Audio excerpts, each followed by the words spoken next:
Hello friends, இன்றைக்கி நம்ம என்ன பார்க்க போகிறோம்னா தீபாவளி சீரீஸ் நம்பர் 8. ஸோ இது பார்த்திங்கன்னா வீட் பிஸ்கெட். ரொம்பவே ஈஸியான மெத்தட் தாங்க. ஃபர்ஸ்ட் நான் வந்து 1 கப் கோதுமை மாவுக்கு 1/2 கப்பு சர்க்கரை வந்து தூள் பண்ணி எடுத்துக்கிட்டேன். கொஞ்சமாக ஏலக்காய் தூள், அதுக்கப்புறம் பேக்கிங் பவுடர் இதெல்லாத்தையும் சேர்த்து நல்லா மிக்ஸ் பண்ணிவிட்டு இது கூட ரூம் டெம்பரேச்சரில் 1 ஸ்பூன் அளவுக்கு வெண்ணெய் சேர்த்துட்டு இதை நல்லா மிக்ஸ் பண்ணி விட்டுருங்க. ஈவனாக மிக்ஸ் ஆனதுக்கப்புறமா இதில் கொஞ்சமாக பால் விட்டுக்கணும். இதில் நம்ம ஆல்ரெடி சுகர் ஆட் பண்ணியிருக்கிறதுனால அந்த சுகர் கரையிறதுனால நமக்கு கொஞ்சம் தண்ணி பதமாக தான் இருக்கும். அதனால கொஞ்சமாக பால் விட்டு நல்லா மிக்ஸ் பண்ணிக்கோங்க.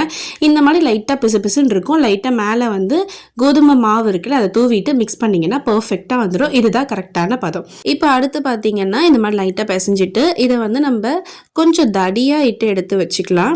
ஸோ அதுக்கப்புறமா தான் நம்ம இதை வந்து பீஸ் போடணும். இந்த அளவுக்கு இருந்தால் போதும். இதை வந்து உங்களுக்கு எந்த ஷேப்பில் தேவைப்படுதோ அந்த ஷேப்பில் நம்ம பீஸ் போட்டு எடுத்துக்கலாம். இப்போ இதை பார்த்தீங்கன்னா இந்த அளவில் இருந்துச்சுன்னா பர்ஃபெக்டாக இருக்குங்க. நான் வந்து எல்லாமே இந்த மாதிரி கட் பண்ணி ரெடி பண்ணி வச்சுட்டேன். எண்ணெய் வந்து சூடு ரொம்ப இருக்கக்கூடாது. நம்ம குலோப் ஜாமுன் போடுவோம் பார்த்தீங்களா, அந்த மாதிரி இருந்தால் பர்ஃபெக்டாக வருங்க. ரொம்ப சூடாக இருந்தால் உள்ளெல்லாம் வேகாது. இது பார்த்தீங்கன்னா கொஞ்சம் ப்ரௌன் கலரில் தான் இருக்கும். ஏன்னா நான் கோதுமையில் பண்ணுறேன். மைதாவில் பண்ணால் கொஞ்சம் கோல்டன் கலர்லேயே இருக்கும். ஸோ வந்து இதெல்லாம் இந்த மாதிரி மிக்ஸ் பண்ணி விட்டுட்டு இதுக்கப்புறம் பார்த்தீங்கன்னா பர்ஃபெக்டாக வெந்துடும். கொஞ்சம் டைம் எடுத்துக்கும். அவ்வளோதாங்க. இதை நம்ம இப்போ எடுத்துடலாம். இதோடைய சவுண்டு கேட்டு பாருங்கள்.